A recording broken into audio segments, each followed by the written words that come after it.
తాకట్టులో ఉన్న బంగారాన్ని విడిపించి ఆ రోజు ఆన్లైన్ రేటుకే మేము కొంటాం. Sharma gold company.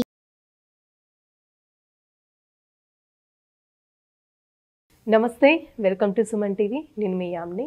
ప్రస్తుతం మనతో ఉన్నారు ప్రముఖ ఆధ్యాత్మికవేత్త జ్యోతిషరత్న శ్రీమతి కోనాల భాగ్యలక్ష్మి రెడ్డి గారు ఉన్నారు. అమ్మతో మాట్లాడి మనకున్న సందేహాలను అడిగి తెలుసుకుందాం. నమస్తే అమ్మా. నమస్తే అమ్మా. అమ్మ, మీరు ప్రతి నెల అయితే 12 రాశుల గురించి తెలియచేస్తారు, వాళ్ళకి సంబంధించిన పరిహారం కూడా తెలియచేస్తారు. కాబట్టి ఈ ఆగస్టు నెలలో అసలు ఏ విధంగా ఉంటుందమ్మా?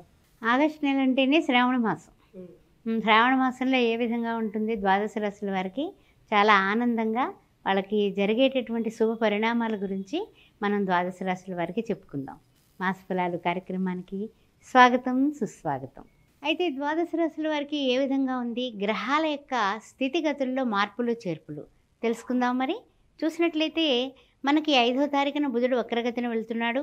ఆ తర్వాత మనకి చూసినట్లయితే రవి సంక్రమణం సింహరాశిలోకి 16వ తారీఖున జరుగుతుంది యథావిధిగా. తర్వాత శుక్రుడు చూస్తేనేమో 24న కన్యారాశిలోకి, కుజుడు చూస్తే 27వ తారీఖున మిథునంలోకి కూడా ప్రయాణం చేయబోతున్నారు. ఈ మాసంలో అంటే ఈ శ్రావణ మాసంలో ముఖ్యంగా 1/8/2024 నుంచి 31/8/2024 వరకు ఈ యొక్క మాస ఫలాలు కార్యక్రమంలో ఇవి విశేషాలు ఏ విధంగా ఉండబోతున్నాయి ద్వాదశ రాశుల వారికి అనే విషయాల్ని చాలా చక్కగా మనము అందరికీ కూడా తెలుసుకుని అందరికీ చెప్పుకుందాం. అమ్మ, ఇప్పుడు మేషరాశి వారికి ఏ విధంగా ఉంటుందమ్మా? వీళ్ళకి సంబంధించిన పరిహారం అంటూ ఆగస్టు నెలలో ఏం చేసుకుంటే మంచిది? శ్రీమాత్రే నమః. సర్వమంగళ మాంగళ్యే శివే సర్వార్థ సాధకయే శరణ్యేత్రయంబకే గౌరీం నారాయణి నమోస్తుతే మంగళగౌరి. యొక్క వ్రతము చేసుకునేటటువంటి అందరికీ కూడా అమ్మవారి శుభాకాంక్షలు తెలుపుకుంటూ శ్రావణ మాసంలో ముఖ్యంగా మేషరాశి వారికి అశ్విని, భరణి, కృత్తిక ప్రథమార్థం ఏ విధంగా ఉండబోతుందో తెలుసుకుందాం. చూసినట్లయితే కనుక ద్వితీయంలో కుజగురువులు కనిపిస్తున్నారు. తృతీయంలో చూస్తేనేమో గోచార చంద్రుడు, చతుర్థంలో రవి, పంచమాల్లో చూస్తే బుధ, శుక్రులు కనిపిస్తున్నారు. ఏ విధంగా ఉండబోతుందయ్యా అనే విషయాన్ని మనం యోచన చేసినప్పుడు షష్టమంలో కేతువు. అందువల్ల ఆధ్యాత్మిక పరంగా చాలా చక్కగా ముందుకు పెడుతూ ఉంటారు వీళ్ళు. అదేవిధంగా 7th, 8th, 9th, 10th, 11th హౌస్లో శని వక్ర మార్గాన ఉన్నాడు. అదేవిధంగా ద్వాదశంలో రాహువు. అందువలన ఈ 50% అని చెప్పుకోవచ్చు. అంటే శుభకార్యాల విషయంలో కానీ ఏ విషయాల్లో కానీ వీళ్ళు తీసుకునే నిర్ణయాలు సక్సెస్ అవ్వడానికే ఎక్కువ శాతం బాగుంది. అయితే ఏమిటంటే కనుక కొన్ని గ్రహములు అనుకూల పరిస్థితి, కొన్ని గ్రహాలు అననుకూల పరిస్థితులు కూడా వీళ్ళకు ఉన్నాయి. కారణం ఏమిటి? ద్వితీయంలో కుజుడు ఉండడం వల్ల కొంచెం తొందరపాటు నిర్ణయాలు స్పీడప్ ఎక్కువ అవుతుంది. ఈయన తొందర పెడుతూ ఉంటాడు. అందువలన గురువు గారేమో నిదానమే ప్రధానం అంటారు. అలా తనలో తనకే చిన్న చిన్న సంఘర్షణలతో ఈ మాసం నడుస్తుంది అని చెప్పుకోవచ్చు. అయితే ముఖ్యంగా ఏమిటంటే కనుక అర్ధాష్టమ రవి కనిపిస్తున్నాడు కాబట్టి ఆ రవి వలన కొంచెం చిన్న చిన్న అనారోగ్య సూచనలు, అంటే పెద్దగా కాదు కానీ కొంచెం చికాకులు అయితే ఉన్నాయి. అందువలన మానసికంగా శారీరకంగా రవి బలం పెరగడానికి కోసం వీళ్ళు కొంచెం ప్రయత్నం చేసుకోవడం, సూర్య నమస్కారాలు లాంటివి చేసుకోవడం చాలా చాలా అద్భుతమైనటువంటి పరిణామాల కింద ఉంటాయి. ఆ విషయం ఎప్పటి వరకు అనుకుంటున్నారు? 16వ తారీఖు వరకునే. 16న ఆయన స్వక్షేత్రమైనటువంటి సింహరాశిలోకి విడిపోతున్నాడు కాబట్టి అందు గురించి మనం బెంగ పెట్టుకోవాల్సిన అవసరం లేదు. తర్వాత విషయంగా ఏమిటంటే కనుక ఊహించుకున్నటువంటి పనులన్నీ కూడా ఈ మాసంలో మీరు సక్సెస్ఫుల్గా పూర్తి చేయగలుగుతారు. అది గుడ్ న్యూస్ మనకి. తర్వాత విషయానికి వచ్చినట్లయితే కనుక ఆర్థికంగా కూడా ఊహించుకున్నట్లుగా ఎదుగుదల ఉంటుంది, అంతా బాగుంటుంది. అదేవిధంగా వ్యాపారస్తులకి ఏ విధంగా ఉండొచ్చమ్మా? వ్యాపారస్తులకి చూసినట్లయితే కనుకమ్మా కొంచెం ఆర్థికంగా పుంజుకుంటారు. అందువలన వాళ్ళు ఫెచ్చింగ్లోనే ఉంటారని చెప్పొచ్చు. అదేవిధంగా ఇంట్లో సంసార రీత్యా చూసినట్లయితే కనుక ఎవరి తీరు వాళ్ళదే అని అనిపించినప్పటికీ కూడా సామరస్య వాతావరణంలోనే ముందుకు పెడుతూ ఉంటారు. అంటే అమ్మాయి ఉద్యోగం చేసుకొస్తోంది, అబ్బాయి జాబ్ చేస్తున్నాడు, లేదా భార్యాభర్తలు ఉద్యోగాలు చేస్తున్నారు. ఎవరి తీరులో వాళ్ళు వాళ్ళ యొక్క కష్టం పడినా ఆఖరి కుస్తుల్లోకి ఒకే మాట మీద ఉంటారు. అంతేగాని ఏమి మాట పరస్పరంగా విభేదాలు ఏమీ రావు. కానీ ఏ విషయంలో అయినా సరే నా మాట నెగ్గాలి అనే తీరుని కొంచెం తగ్గించుకుంటే బాగుంటుంది. మీ మాటకి కొంచెం పదును పెరుగుతుంది.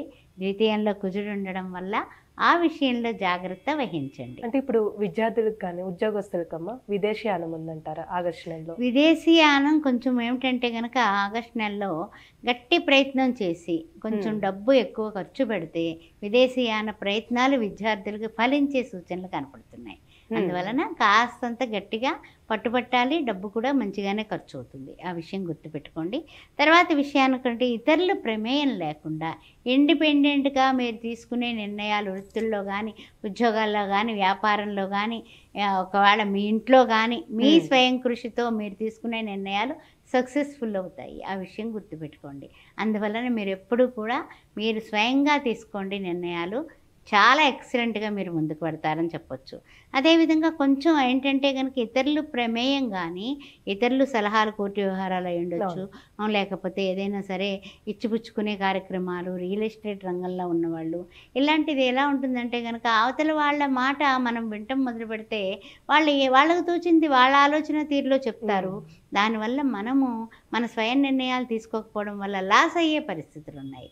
అందువల్ల మీ మాట మీ యొక్క ఇంట్లో వాళ్ళతో, పెద్దవాళ్ళతో సంప్రదించుకుని మీరు ముందుకు వెళ్ళడం అనేది ఈ మాసంలో మీరే రాజు, మీరే మంత్రి, మీరే బంటు అలా అనుకుని ముందుకు వెళ్ళండి, సక్సెస్ అయిపోతారు. అంటే ఇప్పుడు శుభకార్యాలు జరిగే అవకాశం ఉందమ్మా? పెళ్ళిళ్ళు, శుభకార్యాలు కొంచెం ఏంటంటే కనుక శుభకార్యాలు కుదురుతాయి. ఆ తర్వాత వాహనం కొనాలనే కోరికలు నెరవేరిపోతాయి. వాహన యోగం కనపడుతోంది. అద్భుతంగా మంచి మంచి వాహనాలు కొనుక్కుంటారు. పాత వాహనాలు తీసేసి కొత్త వాహనాలు, లేకపోతే ఇంట్లో కూడా ఏమైనా సరే పనిముట్లు లాంటివి, అంటే ఏదైనా సరే మీరు అనుకున్నది సాధించేటటువంటి మాసంగా ఈ యొక్క శ్రావణ మాసం చెప్పుకోవచ్చు. అయితే చిన్న చిన్న చికాకులు అంటే ఎలా అంటే కనుక కొన్ని పరిస్థితులు ఎలా ఉంటాయంటే కనుక ఉద్యోగంలో కానీ, వ్యాపారంలో కానీ, వృత్తుల్లో కానీ కాస్త మనకి అంటే ఏమిటంటే మనం ముందుకు సాగుతున్నామంటే మనకి బ్రేకులు వేసేవాళ్ళు కూడా మన పక్కలో బల్లంలా ఉంటారు. ఆ విషయాన్ని కానుకోండి. ముఖ్యంగా రియల్ ఎస్టేట్ రంగం వారు చక్కగా డాక్యుమెంటేషన్ అంతా కరెక్ట్గా ఉంటేనే పెట్టుబడులు పెట్టండి. అలాగే షేర్ మార్కెట్ వాళ్ళు కూడా పెట్టుబడి పెట్టండి, కానీ కొంచెం ఆచితూచి అడుగులు వేయండి. అమ్మ, అంటే ఇప్పుడు మేషరాశి వారికి ఆగస్టు నెలలో ఎలాంటి పరిహారం చేసుకుంటే మంచిదంటారు? చాలా మంచి మాట చెప్పారు. ఎందుకంటే ఈ శ్రావణ మాసం అందరికీ కూడా చాలా శుభకరంగా ఉంటుంది. అందువల్ల ఈ యొక్క శ్రావణ మాసంలో మనం చేసుకోవాల్సింది ఏమిటంటే కనుక అమ్మవారు గురుమండల స్వరూపిణి అయినటువంటి ఆ యొక్క శ్రీ మహాలక్ష్మి, మహాకాళి, మహాసరస్వతి అయినటువంటి అమ్మవారి ఆరాధన లక్ష్మీ రూపంలో చేసినట్లయితే, గౌరీ రూపంలో చేసినట్లయితే గురుబలం పెరిగి వివాహం కాని వాళ్ళకి వివాహం కుదురుతుంది. అదేవిధంగా మీరు మహాలక్ష్మీదేవిని పూజించినట్లయితే లక్ష్మీ కటాక్షం వర్షిస్తుంది. అదేవిధంగా మీరు పార్వతీదేవిని పూజించినట్లయితే గౌరీ కటాక్షంతో, పసుపు కుంకాలతో సౌభాగ్యవతులుగా ఉంటారు. అందువల్ల ఈ ఇచ్ఛాశక్తి, జ్ఞానశక్తి, క్రియాశక్తి స్వరూపిణిని మీరు పూజించండి. చక్కగా మంగళవారం పూట, శుక్రవారం పూట శనగలతో కూడినటువంటి పళ్ళుతో, అరటిపళ్ళు తాంబూలంతో ముత్తైదువులకి, ఒక 6 ముత్తైదువులకి తాంబూలాది దానాలు చేసుకుంటే అద్భుతంగా ఉంటుందమ్మా. ఎవరికైనా పేదవాళ్ళకి వస్త్రదానం చేసుకోండి. మంచి పరిహారం తెలియజేశారమ్మా, ధన్యవాదాలు. ఓం శ్రీమాత్రే నమః. సుమన్ టీవీలో మీ పర్సనల్ అండ్ బిజినెస్ ప్రమోషన్స్ కోసం కింది నెంబర్కి కాంటాక్ట్ చేయండి.